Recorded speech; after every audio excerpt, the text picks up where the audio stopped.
दोस्तों नमस्कार। आज इस होप कंसल्टेंट के वीडियो में आपका स्वागत है और हम लोग आज जिस टॉपिक पे बात करने जा रहे हैं वो नीट स्कैम पार्ट 2 है। पार्ट 1 पहले मैं बना चुका हूँ जिसमें जो बच्चों की समस्याएं थी उसके ऊपर बातचीत हुई है और एनटीए का पक्ष तब तक नहीं आया था, अभी सब कुछ आ गया है। नीट जो प्रॉब्लम चल रहा है इससे आप लोग भली भांति अवगत होंगे कि जो नीट में जो बच्चे पेरेंट्स या एक्सपर्ट हैं नीट के रिजल्ट पे जिस तरह से सवाल उठा रहे हैं कि उसमें बहुत सारी धांधली हुई है। एनटीए का कहीं ना कहीं से गड़बड़ी है, इन्वॉल्वमेंट है।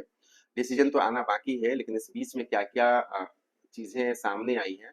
सबसे पहले तो नीट का प्रॉब्लम जो था उस पर बहुत सारा हंगामा हुआ, बहुत कोचिंग इंस्टीट्यूट के जो ऑनर थे वो भी आए, जो एक्सपर्ट थे वो भी आए, पेरेंट्स भी आए। कई जगह पे पूरी इंडिया लेवल पे इसके ऊपर पूरी के पूरी धरना प्रदर्शन चल रहा है, बच्चे अपने बैनर लेके प्रोटेस्ट कर रहे हैं, एनडीए के सामने भी प्रोटेस्ट कर रहे हैं, हर शहर से एनडीए के विरुद्ध में प्रदर्शन हो रहा है। तो इस बीच में एक कलकत्ता हाई कोर्ट में एक रीट फाइल होता है। ये रीट फाइल रिजल्ट आने से पहले हुआ था, 3 तारीख को ही हुआ था। आंसर की के आधार पे इसको फाइल किया गया था। तो उसमें कलकत्ता हाई कोर्ट ने ये कह दिया है एनटीए को कि आप 10 दिन के अंदर जवाब दीजिए, और वो 10 दिन अब 2-4 दिन में कंप्लीट होने वाला है और 2 वीक के बाद उस हेयरिंग को सुना जाएगा। तब तक इस बीच में एनटीए का प्रेस कॉन्फ्रेंस भी होता है।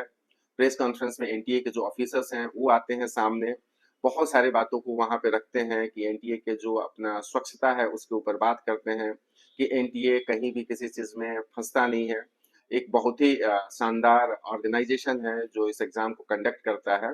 लेकिन वहां पे जो सवाल ये आ रहा है कि जब 2-3 सवाल उनसे पूछा गया तो वो सवालों का जवाब नहीं दे पाए उस प्रेस कॉन्फ्रेंस में। पहला सवाल जब वहां पे जर्नलिस्टों ने ये पूछा एनटीए के ऑफिसर से कि जो नीट स्कोर में आप जो ग्रेस मार्क्स दिए हैं वो कितने बच्चों को दिए हैं और कितने मार्क्स पर बच्चे को और किस हिसाब से दिए हैं आप। इस पे एनटीए ने कहा कि मैं आपको बताऊंगा, लेकिन उस पे पूरी प्रेस कॉन्फ्रेंस में जो 30 मिनट के आसपास प्रेस कॉन्फ्रेंस चला उसमें एनटीए के जो ऑफिसर्स थे वो नहीं बता पाए। दूसरा, बार बार ये सवाल उनका था कि हम लेकिन जब उनसे ये सवाल पूछा गया कि आप उन बच्चों को किस तरीके से ट्रांसपेरेंसी में लाएंगे, क्या आप उन बच्चों को जो 720 नंबर उनको मिला है, जो 68 के आसपास बच्चे हैं, उनके ऊपर भी सवाल किया गया था, लेकिन उसका भी बहुत क्लियर कट एनटीए ने प्रेस कॉन्फ्रेंस में जवाब नहीं दिया। इसी बीच में कई ऑर्गेनाइजेशन, कई कोचिंग इंस्टीट्यूशन, कई बच्चों के साथ सुप्रीम कोर्ट जाते हैं। सुप्रीम कोर्ट में पीआईएल फाइल होता है, सुप्रीम कोर्ट इसका हियरिंग करती है। हियरिंग करने के बाद उसमें कई डिमांड किया गया था, रीट की बात कही गई थी, बहुत सारे केसेस जिसमें पहले से भी फाइल थे, जो एग्जामिनेशन कैंसिल करने की बात कही गई थी। नीट एग्जाम होने के बाद जो पटना में एक दिन पहले पेपर लीक हुआ था इसके बारे में भी जिक्र किया गया। तो कई पीआईएल, कई रीट्स फाइल हुए थे सुप्रीम कोर्ट में। सुप्रीम कोर्ट के वैकेशन बेंच ने इस चीज को सुना और इसमें एनटीए को बोला कि आप अपना पक्ष रखिए। चूंकि बिना एक पक्ष को तो हम सुन रहे हैं, दूसरे पक्ष को बिना सुने हम कैसे किसी कंक्लूजन पे पहुंच पाएंगे कि क्या सही है क्या गलत है। तो एनटीए के साथ साथ सुप्रीम कोर्ट ने सेंट्रल गवर्नमेंट को भी नोटिस दिया कि आप जो भी ये सवाल उठ रहे हैं, जो भी ये मुद्दे हैं, जो भी इश्यूज हैं, आप अपना पक्ष रखिए। और ये जो सुप्रीम कोर्ट में जो फाइल हुआ था पीआईएल या रिट पिटीशन जो फाइल हुए थे, इसका नेक्स्ट हियरिंग 8 जुलाई को सुप्रीम कोर्ट ने मुकर्रर कर दिया है। अब इस बीच में सबसे बड़ी प्रॉब्लम है बच्चों का, कि जो काउंसलिंग शुरू हो रहा है या जो काउंसलिंग हो रहा है इसको आप रोक दीजिए। सुप्रीम कोर्ट ने कहा कि इस स्टेज पे हम काउंसलिंग को नहीं रोक सकते हैं, काउंसलिंग चलेगा। लेकिन इसके साथ साथ आपको कलकत्ता हाई कोर्ट का जो ऑर्डर दिया था, जो एनटीए को नोटिस दिया था, उसमें ये बात कह दी गई थी आप काउंसलिंग कीजिए, लेकिन जो भी फाइनल वर्डिकेट आता है कोर्ट का इस डिसीजन के ऊपर, इस मुद्दे के ऊपर, वो आपको मानना पड़ेगा। तो क्या सुप्रीम कोर्ट जो 8 जुलाई को हियरिंग कर रही है तब तक एनटीए अपना पक्ष रखेगा? बहुत सारे फाइल, बहुत सारी जगह, बहुत सारे स्टेट्स के हाई कोर्ट में भी फाइल हुए हैं, क्या एनटीए सारे को क्लब करने के लिए भी मांग उठा सकती है? लेकिन जो सुप्रीम कोर्ट ने 8 जुलाई का डेट दिया है नेक्स्ट हियरिंग का, उसमें महत्वपूर्ण चीज ये देखना है क्या सुप्रीम कोर्ट जो आज काउंसलिंग को नहीं रोका है, क्या उस दिन काउंसलिंग को रोक सकता है। बच्चे के पक्ष में एनटीए को नोटिस दिया गया है, एक पक्ष है कि बच्चे के फेवर में है, लेकिन काउंसलिंग को नहीं रोकना ये बच्चे के अगेंस्ट, बहुत सारे लोग मान रहे हैं कि बच्चे के फ्यूचर के साथ इसको खिलवाड़ किया गया, सुप्रीम कोर्ट को रोक देना चाहिए। सुप्रीम कोर्ट एक पक्ष को ही सुना था और उस पक्ष को सुनने के बाद अचानक काउंसलिंग को भी रोक दे, ऐसा नेशनल जस्टिस के खिलाफ होता, वो एनटीए को भी सुनेगा। पेरेंट्स परेशान हैं कि अब क्या हो गया, सुप्रीम कोर्ट रीनीट करवाएगा या नहीं करवाएगा, क्या इसमें जो भी ग्रेस मार्क्स दिए हैं इसके ऊपर कुछ बड़ा डिसीजन आ सकता है। तो पेरेंट्स भी फंसे हुए हैं, बच्चे भी फंसे हुए हैं, तमाम तरह के मन में सवाल बच्चों का है।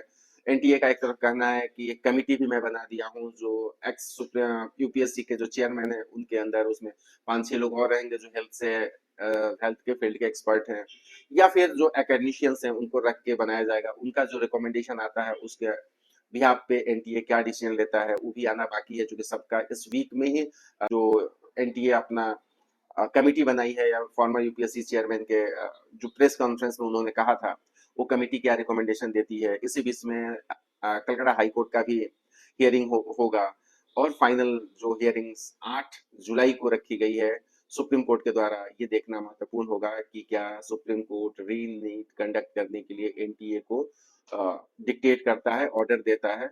लेकिन जो लीगल एक्सपर्ट का माना जाए तो इसमें ये कहा जा रहा है कि री नीट होना इतना आसान नहीं है, मुश्किल होगा। हाँ, जो ग्रेस मार्किंग किया गया है, जो 1600 बच्चों के साथ और कुछ सेंटर्स पे ही ये सारे प्रॉब्लम्स हुए थे, उसके ऊपर क्या अलग से सुप्रीम कोर्ट बोल सकता है कि 1600 बच्चों को आप अलग से फिर से एग्जाम ले लीजिए। क्योंकि इंडिया का कहना है कि जो भी प्रॉब्लम है, जो भी ये ग्रेस मार्किंग है, वो ग्रेस मार्क हम सिर्फ और सिर्फ 1600 बच्चों के बीच में किए हैं जो कुछ सेंटर्स पे लेट हुए थे।